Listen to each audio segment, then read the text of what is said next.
Jenna Elfman. Hi, I'm Heather Dale. Hi, this is the Jenna Elfman and Heather Dale podcast. All the things. All the things. Lookout world. Okay, so Heather, we would like to introduce ourselves to you in this format. This is my friend Heather. Hi. So how did we meet, Heather? How did we come to be sitting before these people today? Well, in your kitchen. Very cosmic set of events. Yes. All the right pieces came together. Well, we're in Austin. Yeah. As luck would have it, Jenna moved out of LA and came to Austin. When was it? Like fall of I'll never forget it. It was September 2020. Good old 2020. Good old 2020 brought us here. Yes. And then we live in the same neighborhood. And by random chance, we happened to meet. And, you know, it was one of those things where when I met you, I was like, inside, I was like, oh my gosh, Jenna Elfman. Like I was so excited and so nervous. But, I was like, obviously I'm going to, if we have the same friend groups, we're going to see each other. And in the neighborhood, we're going to see each other. But I was you weren't in like, town when I first moved here. No, I had been away. Out of town, being pandemically exported. Yes.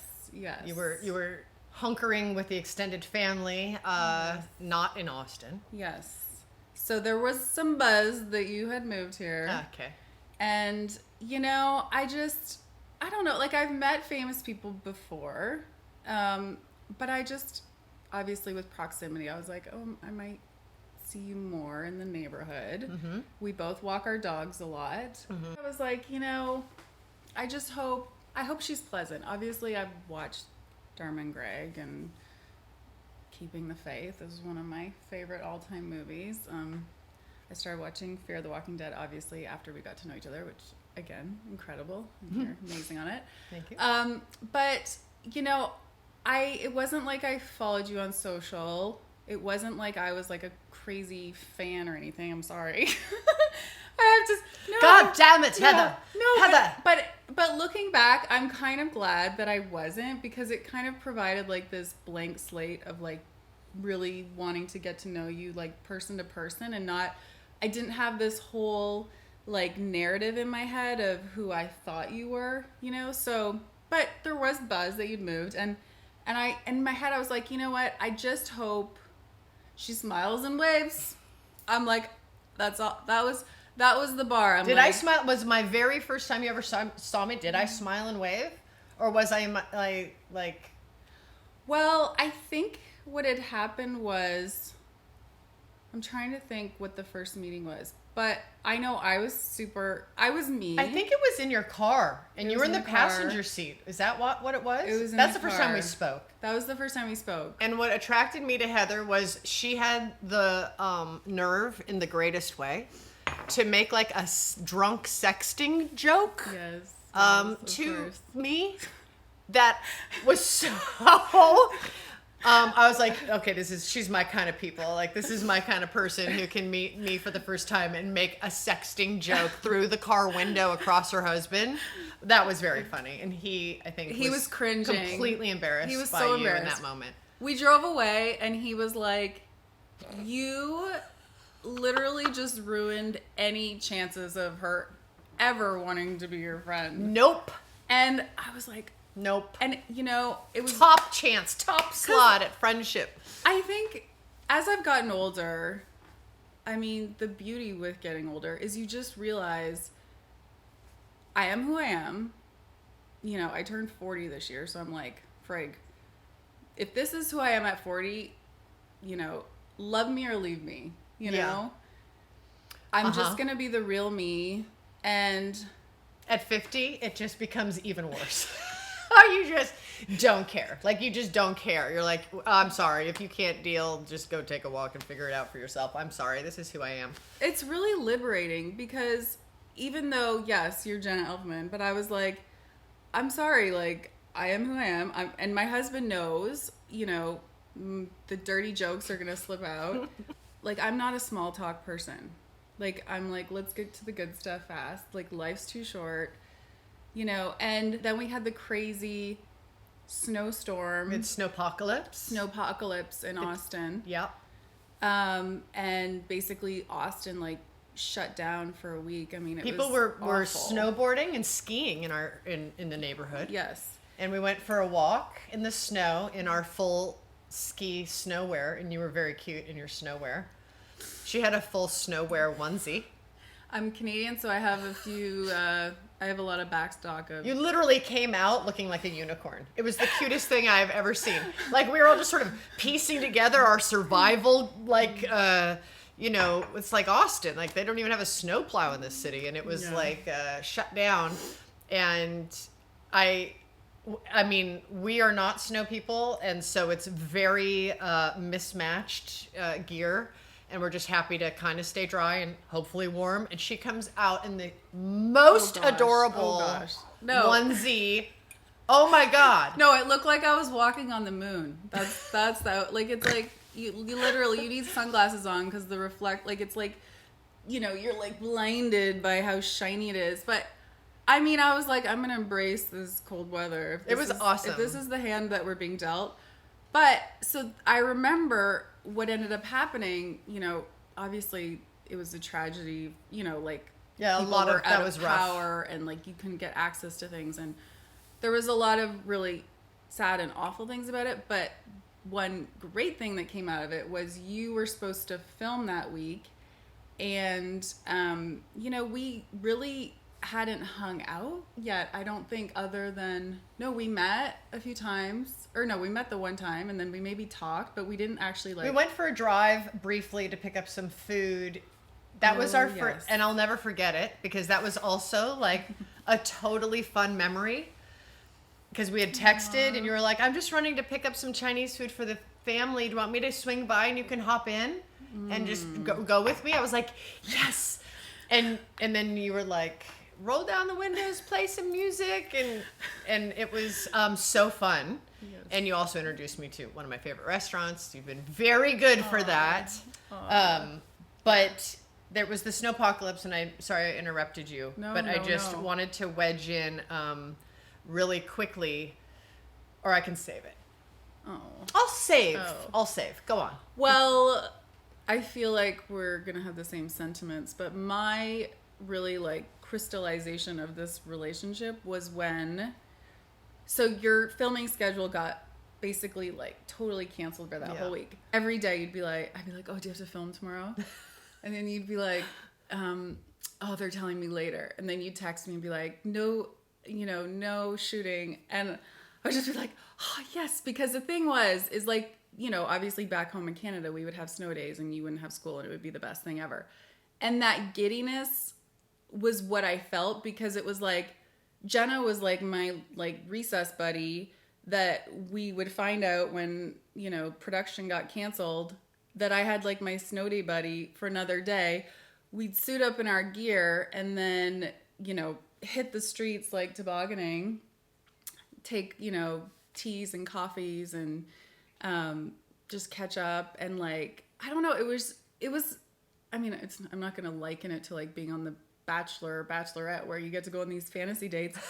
But it was kind of incredible because as adults, you know, meeting new friends for the first time, it was like we had that condensed time together. Yeah. We literally had like 5 days where the world conspired for us to just get to know each other and, like, sharing resources. And I was like, you know, you didn't have hot water. And I'm like, you guys better get over here and use my shower, you know? I know. And then I was like, I don't know. I was like, I really love that you were so open, because that's how I am.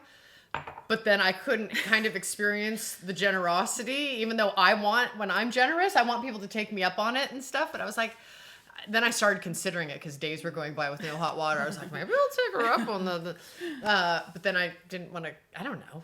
And then I just felt like uncomfortable because I was like, you were just so serious about it. And I thought, that's awesome.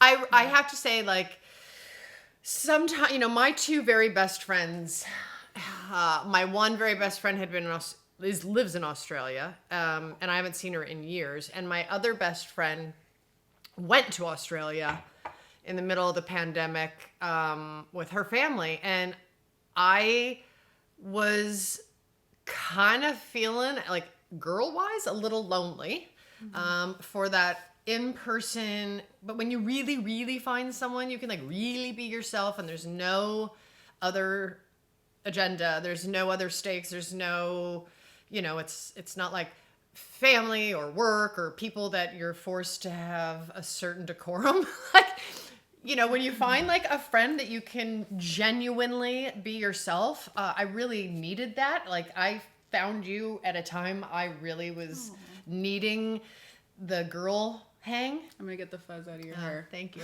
See, that's what a sis is for. And I just wasn't expecting it. I didn't think I would ever find another friend. Like, not like in a bad way, but it's just, I know how valuable a good friend is, and they're hard to come by. You know what I mean? Mm-hmm. And so to find our friendship, and it's just been so candid, so real. We talk about everything with each other. Everything. And we thought, oh my God, I feel like other people might be kind of lonely and might want to share in our friendship in terms of the conversations we have and what we talk about. And we thought that's kind of the impetus for us starting this podcast, was to just like offer up our joyful friendship to everyone else. And maybe, if you're ever needing the sisterhood a little, we can kind of be here and you can share in our joyful friendship. Yeah. I guess that's kind of the impetus of this. Yeah, totally. I mean, I feel like the glue that bind us early on was, the just total openness and trust and honesty. And like, I remember that one of the first walks we had in the cold weather, which was just like here we are walking in a snowstorm in Austin, and like after the crazy year we'd had and we still had, I just felt like, at times you just were so like, what's happening with this world? Like, and everything felt so scary and unpredictable. And there was also like the social person that I am. I love life being like a little bit I was going to say life was unpredictable, but like in the sense of, I like spontaneity. Is that the right word? Spontaneity. Spontaneity is the Canadian version. You'll hear that a lot, and I'm going to blame it on being Canadian. Spontaneity. Sorry. Spontaneity. Yeah.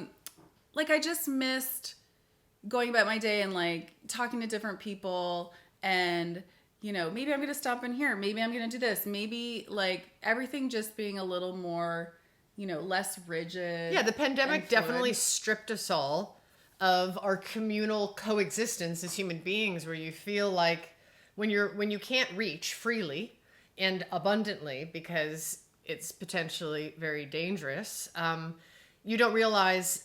It took me like a whole year to kind of realize what that funk was. Mm-hmm. That was kind of just under the surface of my psyche all the time, where I would just start feeling weird, because you're not like, as you're going through your day, you're not connecting with other human beings, mm-hmm. That you never really realized how important it is. Mm-hmm. And I think that was something that like you really filled a void for me on. That is that connectivity of, really, I don't know, if you have the sucre and understanding in a time of, oh my goodness, it being ripped out from under you. I was craving it, but also it was like, meeting you and just how quickly we connected.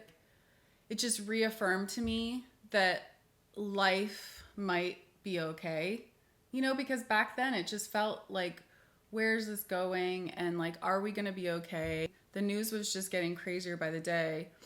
And, when I met you, I was just like, okay, life can still be so magical. and it might not be so doom and gloom after all.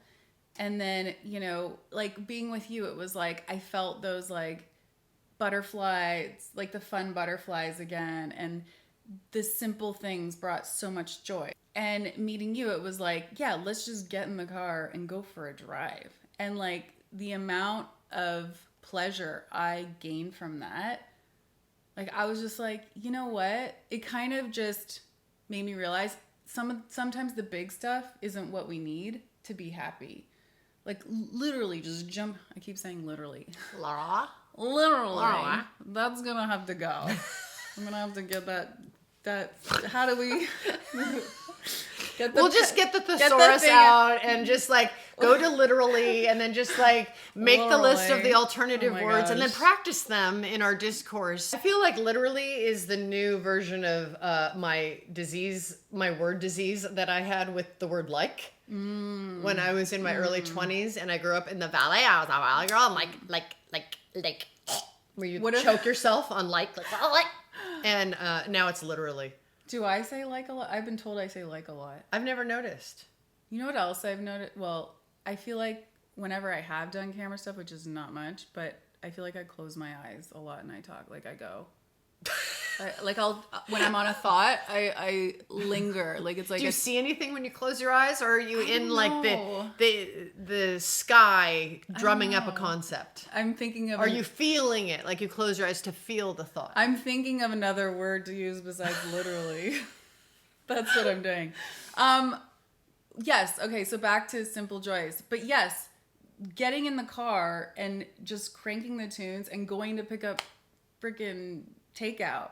Like I was like, life can't be better, you know? It was very pleasurable, I have to say. The little things have been really, really enhancing and bolstering and stabilizing and stabilizing. Yeah. Yes. I felt like you were like the gift that I needed to get through this insanity. Aww.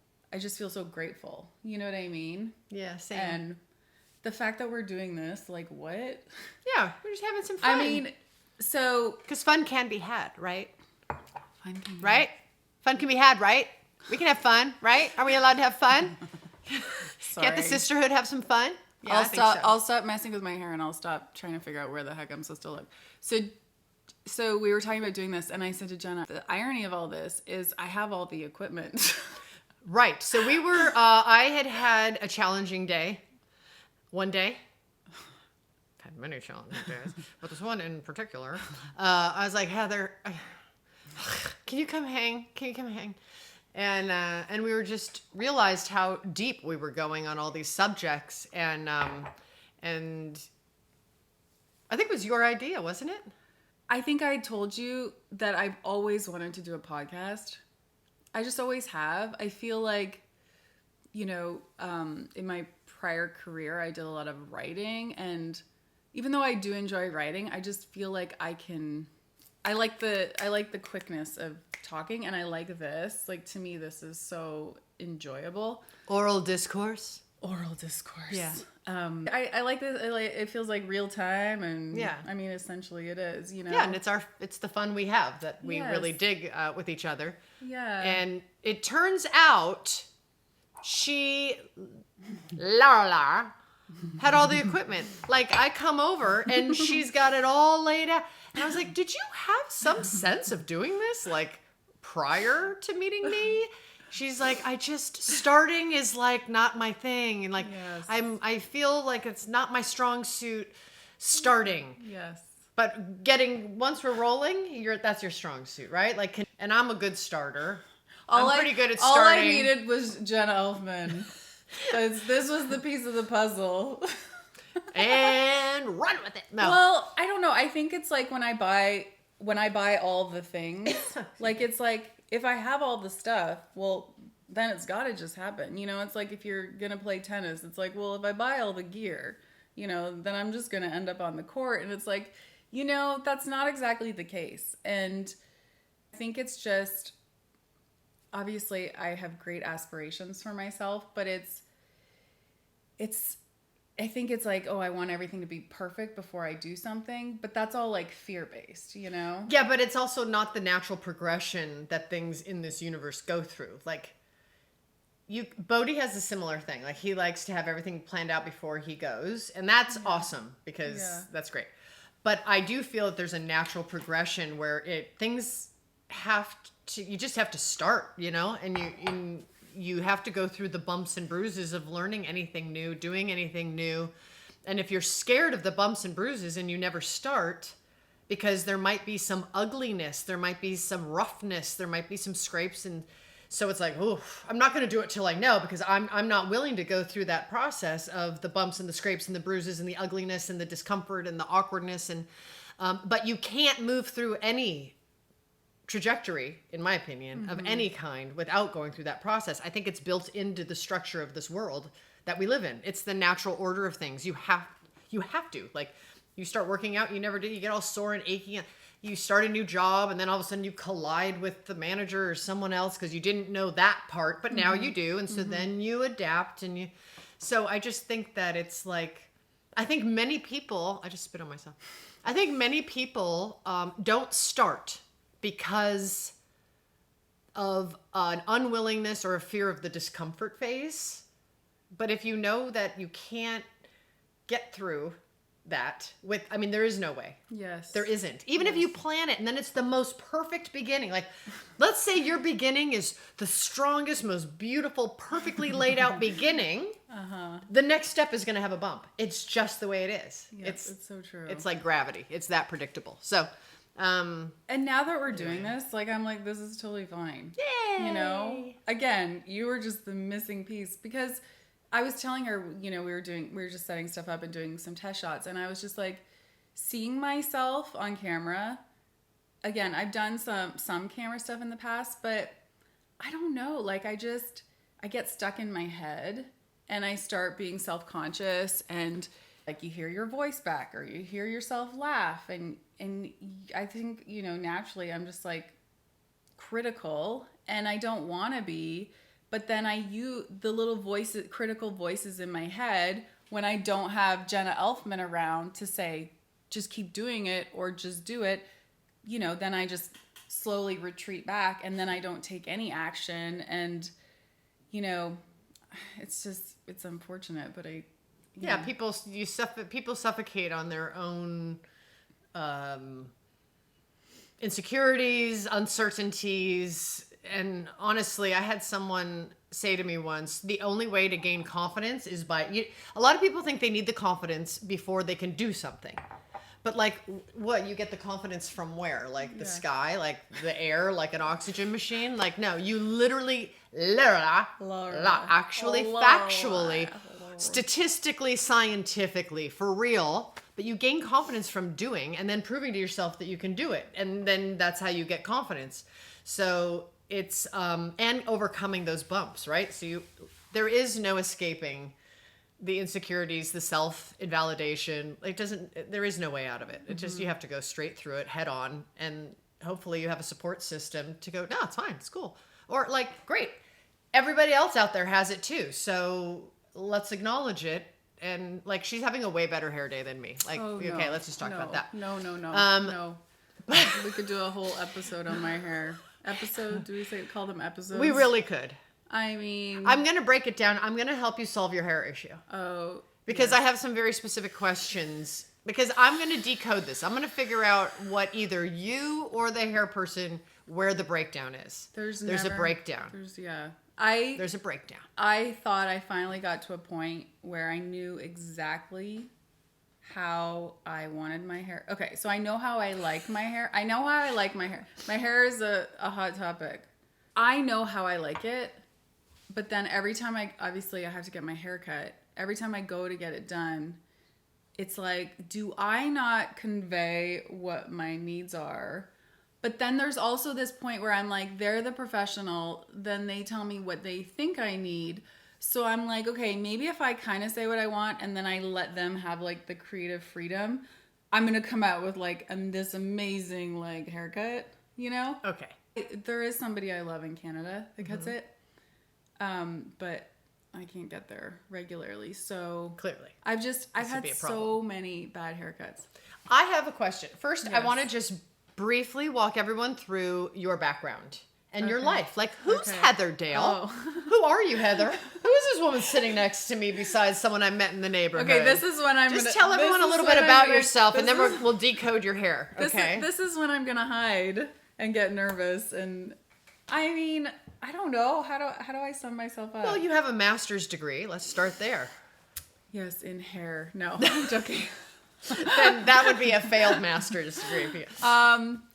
Well, I don't know how to like wrap myself up in a little. Well, you can wrap. You don't have to, but you can just start with a few things that people can think with that might orient them to a bit of Okay. your journey that got you here today. All the dots. Well, so let's all connect the some dots. dots. I mean, the dots.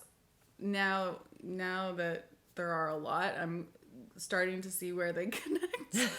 But for a while there, I'm like, what's happening? Well, so I was born in a tiny town in southwestern Ontario, Canada. And then I did my undergrad at the University of Guelph, which is kind of outside Toronto. How do you say that? Guelph. Guelph. Guelph. Guelph. Guelph. My undergrad was in philosophy and social psychology. The reason I started out in psychology just because I was interested in why we think the things that we do, why we do the things we do. Mm-hmm. My parents were so amazing that they were like just so encouraging, and basically I could have done anything and they would have been proud of me. And I had the same parents like Just that. the That goes a loveliest. long way. Yeah, it does, because you can go to school thinking like you're on a certain trajectory and I'm going to do this, and it's like you get there and things change, and just not having pressure from them to, fulfill it. Like, it's not like my dad was a lawyer and then I need to be a lawyer, like They sometimes granted you the right to have your own goals. granted me the right to have my own goals. See, that's why she's here. I got there and psychology was great. And then philosophy, I took some philosophies and I was like, this is really cool. Like, this is talking about like, all the different philosophers and theories, and that fulfilled more of why we think the way we think than the psychology. It was very scientific. It was interesting. But philosophy just like opened my mind up that much more, thinking critically, questioning things. You can go down the rabbit hole of crazy like thinking and The kind of axiomatic views of what binds us all together. axiomatic views. I'm at the University of Jenna now. This is my 4th master's degree. No. Anyways, it was great. It was a great experience. You learn lots of life skills. And then after that, I went to London, England, and I did my master's in international relations. Partly because I was like, well, going to Europe, I might as well learn about other countries and international law and policy. Again, just kind of like filling my curiosity bucket a lot. And my parents, again, were like, you do you, girl, whatever you want to do. Which I was like, thank you. Yeah. So I was there for a year, and I feel like as much as I learned in the classroom, I learned equally in life skills. Mm-hmm. Just living on my own in London and various places, and navigating a new country. And yeah, that was... You spent a year there, and then where did you go from there? So a after year, that- did you stay living there after you finished your master's there? No, I had some health issues, which we can get into on another day. Mm-hmm. That's a whole other episode in season 7. We tackle My bodies health- on planet Earth and the shit that happens to them by Jenna and Heather. Stay tuned. Yeah. For more. 'Cause like the air we breathe. Those are yes. the days of our lives. Okay. Yeah, I will explore that. Yes. Sorry. Fast forwarding. So I had kind of wrapped up my school stuff, but I had to finish a bit back home. But I had to go back home to deal with the health stuff that was happening. So that kind of like knocked me out a bit, which I guess looking back was kind of nice because I got to spend that time at home with my parents.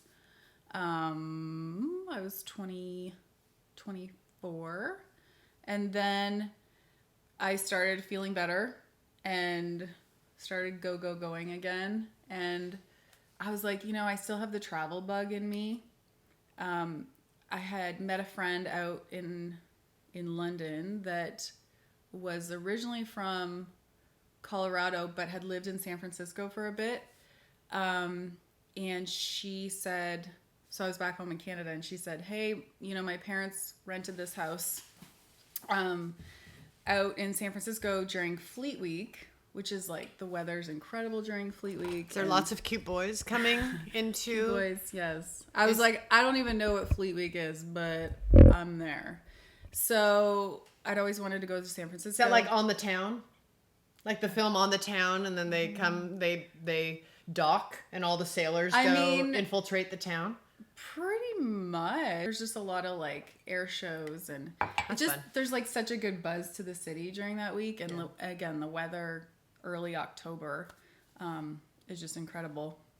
So I was like, yeah, I'm there, I'm down for a good trip. And I went out there and had an amazing week. And while I was there, I thought this might be the perfect place where I should apply for jobs, and like I could live here and kind of get like that coastal lifestyle that I thought would be fun. I've always wanted to live in California. Where did you work there? So that week, coincidentally as well, I met my now husband by chance, and we hit it off, and I said, hey, I'm going to apply for jobs, and I love this city, blah, blah, blah. So we obviously kept in touch, and then I got an interview, and being the 24, 25-year-old that I was like, I went home, I, did a writing sample, and then I flew back like a week or two later for one interview, however many thousands of miles, and I was just like... Did you get it? I did. Was that at Pop Sugar? Yeah, I did. Oh, cool. I was trying to line up interviews, but I mean... your first interview you got? I did, yeah. So great. I did, and, it was a startup, like, media publishing company. It was like when blogging back in the day was getting popular. Yeah. There was, like, Gawker Media, and then Pop Sugar was launching a bunch of different websites. So I started out on Geek Sugar, which was the tech-focused website. Oh my God, my stomach is Are you hungry?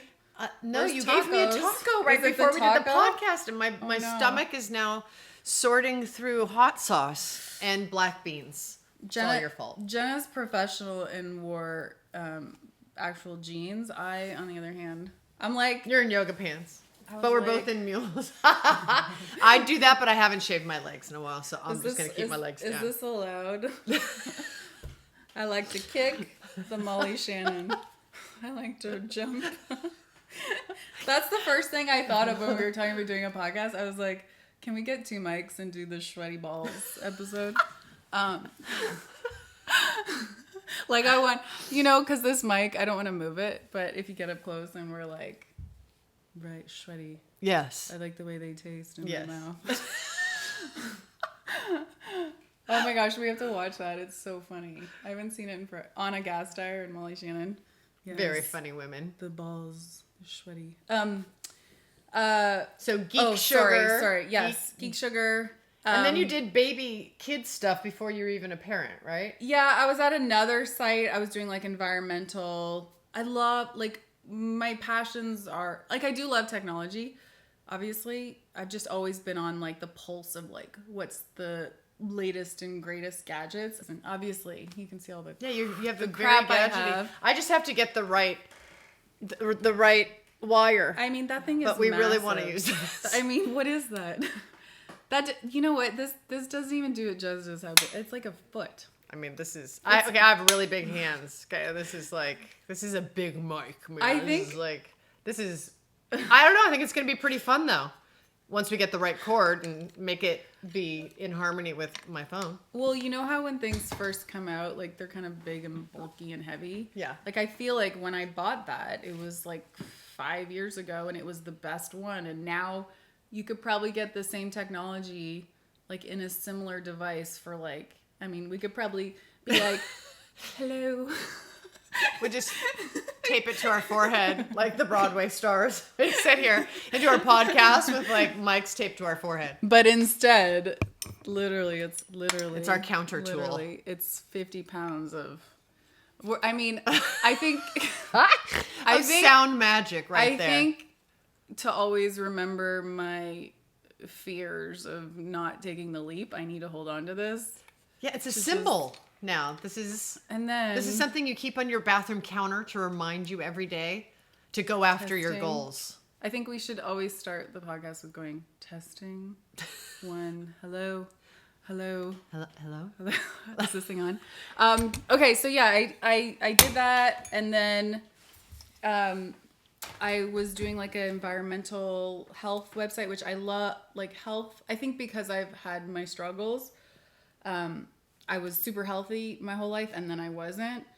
But I was always interested in like wellness and, you know, like holistic medicine and mind, body, and Eastern, Western. Like, I love all the things. Like, yeah, you know. And then you have another ability. What's that? Oh, well, yeah. So after the health, wellness, sustainable environmental site, then we moved here, and I was freelancing again for Sugar, and I did Fit Sugar, and then I did Lil Sugar before I even had a kid because I was just like, I love kids, and you know, it was fun because I got to write about like baby stuff, and I don't know, I just thought it was really interesting. So to be a freelancer for them at the time, it was just an interesting topic. And then when we moved here, I was like, you know, I really want to explore my passion for wellness. So I think I'm going to go to university here and take like all my sciences and just go back to school. I was like, I need to be a doctor. You know, I just thought in order to help people, that's just what I needed to do. And I was like, you know, I'll get like the medical degree and then I'll complement it with like more, you know, alternative health stuff. Mm-hmm. So how far did you get in that? I didn't even know you were going to do that. I think I signed up for some courses, and then I found this school here in Austin. Unfortunately, it's closed up since I've been there, but it was a natural health foods cooking school. It was called the Natural Epicurean, and the thing I loved about it was half the day you would cook, and then the second half of the day you would learn the theory on why you were cooking these certain foods for certain, you know, ailments and health issues. It was split up into Ayurvedic, macrobiotic, raw, and vegetarian. Mm-hmm. And the cool thing is while I was taking all those modalities, it was a year program, I would eat according to whatever I was learning. Ooh, and that's interesting. Yeah, and my husband. Which one did you notice the most? That you benefited from the most? Or did you combine? You didn't combine them. No. And I would say my husband and I, we did the same thing, and we both had never felt better. Like, it was just like our bodies were just like, thank you. And with which modality? The best. So macrobiotic was probably what we felt the best on because it's... What is macrobiotic exactly? Well, it's like a lot of... They focus on a lot of energetics, so it's a lot of like slow cooked vegetables, and then you have like it's a very balanced plate. So you have your grains, and then you have your blanched vegetables, and then you might have like your beans, but then there's always like a pickled for the gut. Yes.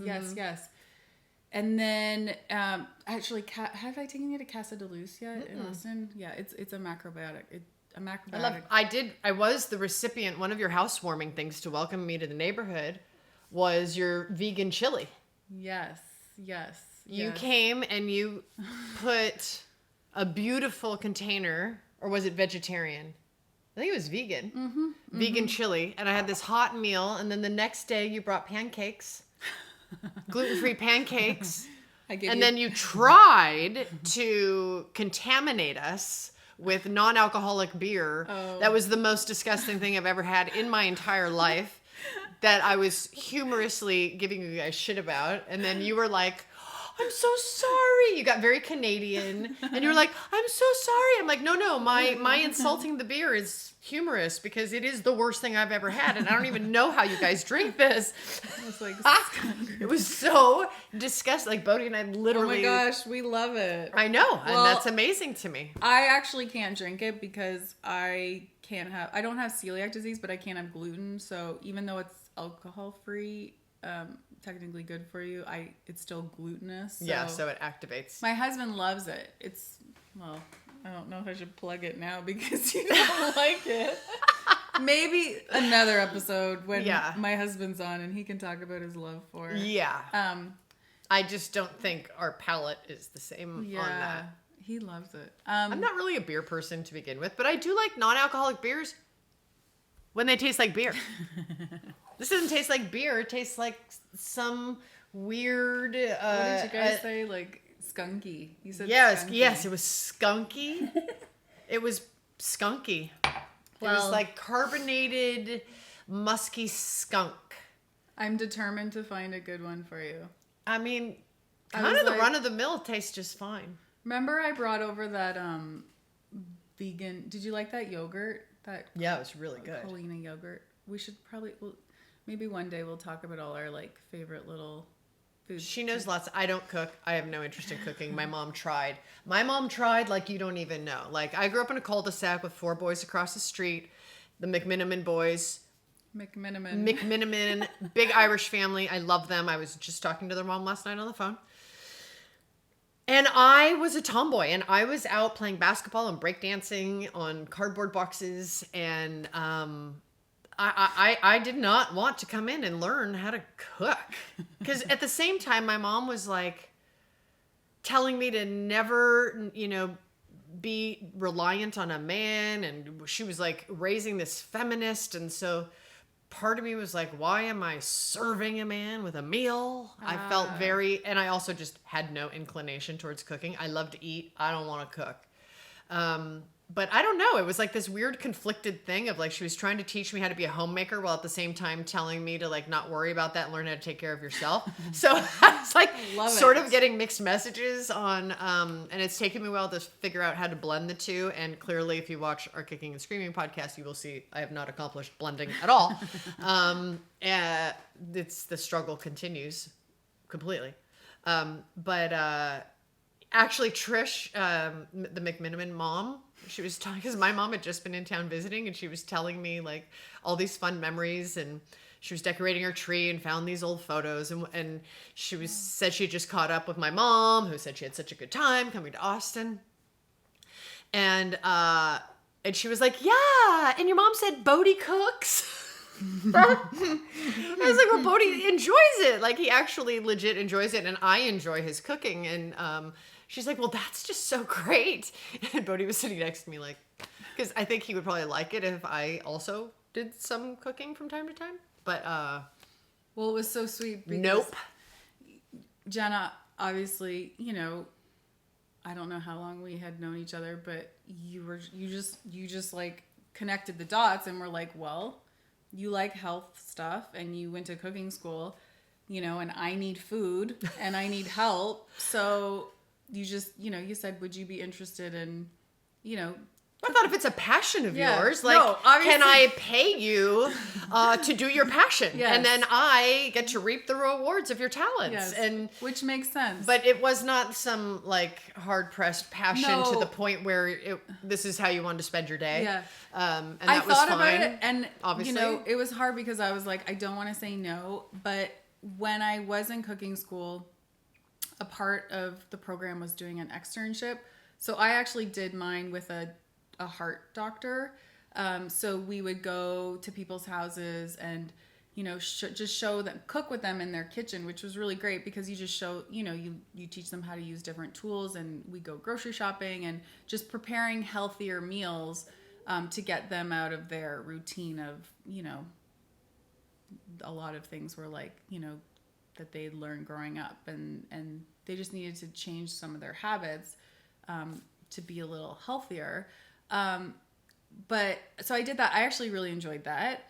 Some things I did after that were going into people's homes and cooking, and I just found it like, I don't know. I think because I'm a social person, I just found it very like isolating, because I remember being in these kitchens and cooking, and a lot of what we learned too in school is like the energy that when you're cooking, you're infusing the food with the energy. Like, you know, if you know you're nourishing people and you're putting a lot of love into it, then it's gonna have even more like health benefits. You know, it's like they've done the experiments, I feel like, with plants. Whereas if you have 2 plants and yell at one every day, and then you tell another one, you validate it. Yeah, like they did that with rice. Yes, the rice in 2 jars, and one they invalidated every day, and the other one they validated, and one started to rot. Yeah, and I totally believe in that. Mm-hmm. And I just felt like when I was in the kitchen cooking,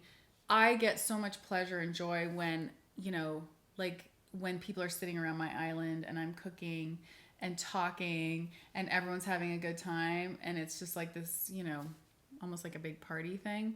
Then when I'm like by myself, you know, and knocking out the meals. Yeah. Like that's not the form that you want it to take. No. You want it to be like holistic and 360 of enhancing and the type of cooking that I do, a lot of like the vegan meals, like it's a lot of prep, and you know, it's not just like throwing a chicken in the oven, right? Yeah. So you're chopping a lot. And, so you didn't want to chop for me. You didn't want to chop for me. I will. No. I will. We just have to like make it social. Right now I could be chopping. We just do like a podcast while you chop to pass the time of chopping. And then we could just talk about things while you're chopping. And then the background music will just be like chomp, chomp, chomp, chomp, chomp, chomp, chomp, chomp. That's what my husband always says. He's like, do I need to just like get someone to chop stuff? I'm like, yeah, we do.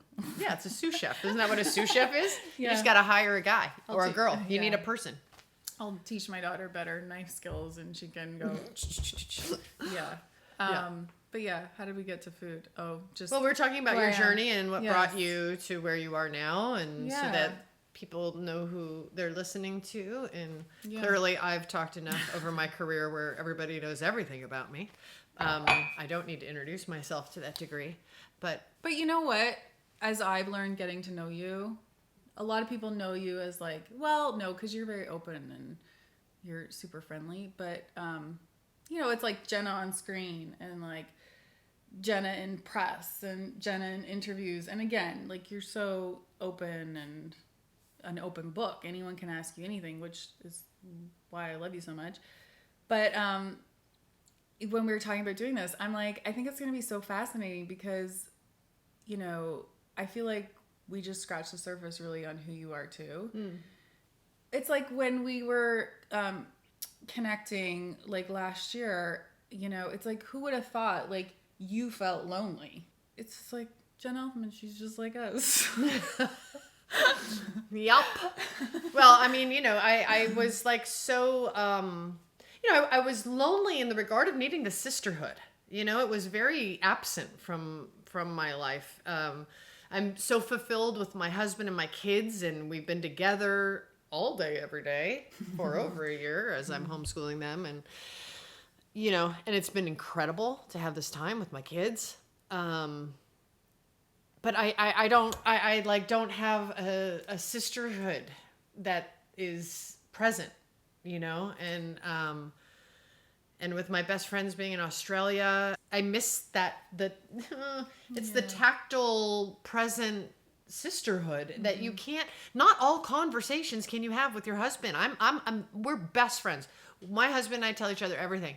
till the point that I realized he doesn't need to hear everything. He's not meant for all my conversations. You know, he's not meant for all my issues and all my thoughts that I need to, because then he tries to solve them all. Yes. And I'm like, back off, man. But women know you can say it and you're like, oh, wow. Uh-huh. Yeah. And that's all you need. You just need someone to go, oh, wow. Oh, that's rough. And you're like, I know. And then you just go on to the next subject and you feel so much better. Like you don't need, unless it's like, hey, I need help solving something. Can I run this by you? And then you've stated you need it solved or whatever. But there's just something so valuable to having girlfriends. And I think also I always just am more comfortable with men, always have been. So I don't always feel, that's why I only have like kind of like my two bestest friends that I truly know and have proven over the years my three. Can't forget my other beautiful friend, who I can completely be myself with. But we're all busy and we're all professional women being very busy. And it was like, oh my gosh, I have this beautiful soul in my neighborhood that I can just be like, can you come over? Can I come over? Can you come over? At the drop of a hat, and what a joy and what a luxury. And it was like, I didn't realize how much, and I think I don't think I open up to women very easily. Like it's not a comfort zone for me. I think because women in general can be pretty brutal. Like, and I don't play those games. I'm not into, I just don't do the female game. Those like where gossip is home ground. I can't do it. I can't live like that. So I think I'm more partial to hanging out with dudes because it's straight up and simple. And I really enjoy that. Like I enjoy the simplicity of a discourse with guys. And so when I met you and that your humor was, so awesome and you're so kind and always willing to help and sincere. And that was very reassuring to me that, I could trust you, and because your intention is always to help. And then you're hilarious and funny and sweet, and your daughter's awesome and your husband's very cool. And, but it's just, I really enjoy your empathy and you're always empathetic. So I feel like our conversations are always very healing because you're just empathetic. And I felt like, I can truly be myself, and I don't feel like you're going to betray me or, go talk out of turn or something, which is hard not to do sometimes if people get a little excited about someone who's known. There's a certain, I think, Contact Star salacious kind of stimulation to people who have public lives. But through whatever that is, you've just been able to maintain a sincerity with me, and it just makes me feel safe and makes me feel like I have a sisterhood, and that's why I love Heather. Aww. So anyway, yeah, and then we just love talking about everything. But also everything. I feel like I need to give credit where credit is due, because just talking about, how women can be catty at times. At times. I'm a woman, and sometimes I lose faith in women sometimes when certain women are so brutal. Yeah. I have to remind myself that that's just individuals, whether they're men or women, there's always assholes. But women, we have big RAM, like we store a lot and we use it. And, I think that's the one thing that men should put women in positions. If men are in a position of leadership, they should use women for their minds, because men are so simple sometimes. They miss large swaths of perception and things that could really serve their goals. Do you know what I mean? And you have goal makers, but then you have like all the planners and the strategists. Like, put women in those roles, because you will literally conquer the world if you put women in these good positions. Anyway, but to that, sometimes it can go powers for bad or lean into the gossip aspect of things, which just sort of makes me very uncomfortable. Every now and then, you hear a little gossip and it piques your interest, but I never feel good about myself when I engage in too much gossip. So anyway, I like talking about other things than gossip. to be able to express ourselves sincerely and listen and understand each other's sort of little burdens and triumphs. I just thought it'd be fun to share that with you guys. Yeah. And there's been people I've met that, sometimes I'm like, did I say the right thing? Where I'll go back and kind of retreat on myself and be like, maybe I'm not good enough for them, or maybe I said this wrong, or maybe I didn't do this. And I hate that I do that because I know myself well enough. And then when I met you, it was just like, I was me and you fully accepted me right from the beginning.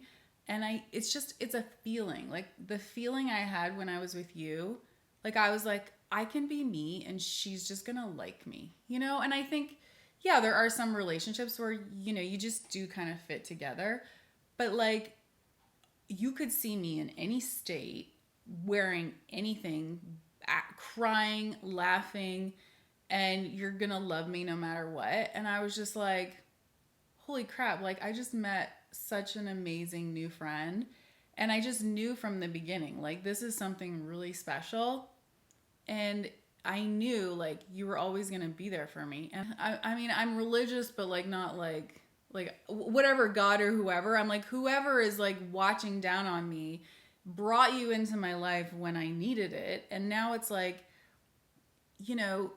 just knowing that like I have your unconditional love, like that has just been so healing for me. And like having a kid that's like, sometimes, I remember Quinn was sick and who's at the door, like bringing 2 types of medicine. You've been so amazing on so many levels. Like, yes, we drive around and we have fun, but like, I've cried my eyes out to you about stuff. You give the best advice. You teach my kid how to do handstands, and we just swim in your pool and talk for like hours about everything. And, yeah, it's like, I don't have any family here. I have great friends, but like, it's just, I don't know. I feel like it's like a sisterhood that it's so wonderful, and I'm just grateful. So Same. Thanks, Jenna. Thanks, Jenna Elfman. On that note, hey guys. Okay, well, we adore each other. We want to share our appreciation of each other with you guys, and we're going to span the gamut. We're going to do the range from beauty to girls stuff to health to humor to clothes to all the things. Hair. All the things. Come on, look at this head of hair. Are you kidding me? This is fantastic. Again, fantastic. Season 7. Oh my God. I have hair envy right now. Health, hair, husbands, kids. Yeah. I mean, there's a lot to talk about. Yeah, and we'll probably set something up too where you guys can like ask us stuff and You'll use your technical prowess. Is that the word? Sure. Okay. That sounds very fancy. To set that up. Yes. You're our technical coordinator. We will do that. I mean, if you wrote for Pop Sugar, you're the expert, right? I mean, it's been a while. I have not written for publications and websites, so I'm going to lean on your ability to set that up.